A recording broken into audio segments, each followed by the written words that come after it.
In top news today, states seem to be taking the fizz out of the central government's ambitious plan to develop 100 smart cities. The centre released the concept note on the proposal in record time, but states are asking for more than what the centre had planned to dole out. Unitam Ojha is joining us with more details on that.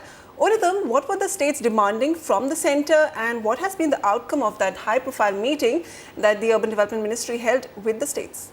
Vasudha, the states want a lot of whole-handing from the centre, starting from finances to incentives for better performance. They have listed out many expectations. First, of course, they have flagged out the issue of resource mobilization. The states in the meeting held in the capital recently had stated that most of the urban local bodies do not have enough finances to run their day-to-day business, set aside, leave alone setting up a smart city. So first up, though the centre has said that a fund is likely to be created, the government, not just the central government, but all the central ministries like the Urban Development Ministry, the Transport Ministry, the Power Ministry, Health and Education Ministries, all of them are likely to be asked to pitch in with or possible finances to fund the smart cities. The states are saying that they would need much more funds from the centre to fund the smart cities. They would need a lot of hand-holding when it comes to technology upgradation,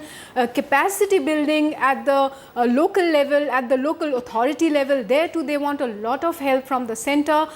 They also want incentives for better performing states, and they have said that they want flexibility in implementing the scheme, because they are saying that every city will have certain specific requirements, which is why they might not be able to comply with the framework that has been listed out in the concept note. So all in all, going forward, there has to be a lot of discussions that will be required between the state and the centre, and only after that maybe the cabinet might take a final look at the policy. Back to you. All right, capacity, execution and funding, two key challenges which states are highlighting. Unitam, thanks so much for those details.